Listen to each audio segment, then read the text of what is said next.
Welcome back, Commanders, to Understanding War through the lens of tabletop battles.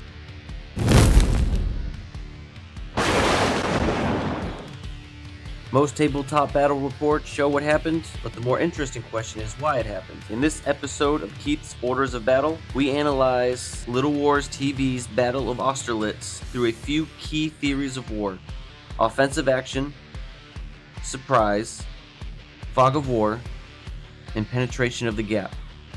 Because the real Battle of Austerlitz wasn't won by numbers, it was won by timing and deception. The Battle of Austerlitz, fought in 1805, is widely considered Napoleon's masterpiece. Facing a combined Russian and Austrian army, Napoleon deliberately weakened his right flank. This wasn't a mistake, this was a trap. By appearing vulnerable, Napoleon encouraged the Allies to launch a massive attack against his right. And when they did, they abandoned their center of line. The Little Wars TV game added an interesting twist.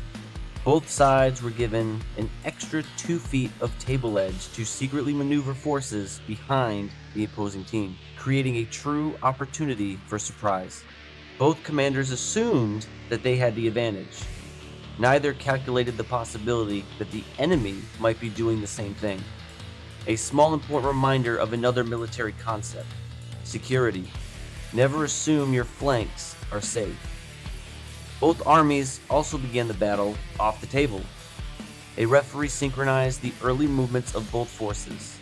This recreated the fog of war, forcing commanders to make real decisions based on limited information, which means both sides made reasonable choices. The Allies stacked 2 divisions, or 2 units, on their hidden maneuver edge, their secret table. The French placed 1 and spread the rest across the front. On paper, this seems logical. Mash your forces against perceived weakness. But here's the problem. They still couldn't see anything. The entire table was covered in cotton. No units were deployed for the first few turns.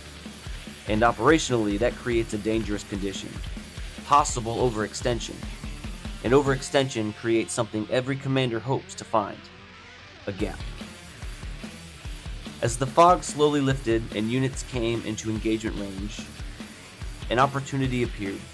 On the French left flank, the battlefield looked almost empty, an open road. Almost a perfect chance for an envelopment. But just as that opportunity appeared, the Allied secret table edge was revealed, and suddenly that open road filled with twice the number of enemy troops. What looked like an opportunity became a desperate defensive hole. But the French team understood something critical about warfare. Victory often goes to the side that seizes the initiative. Even while defending their flank, the French prepared an offensive counterstroke.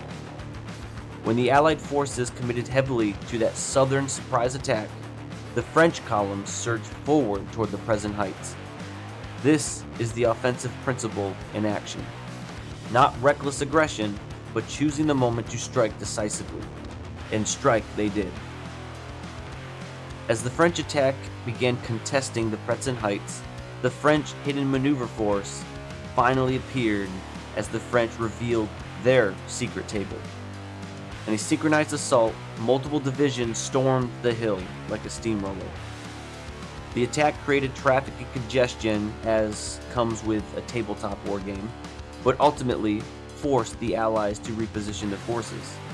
All while the lone French units on the flank held the line like 300 Spartans against Persia, buying time for that decisive action on present heights.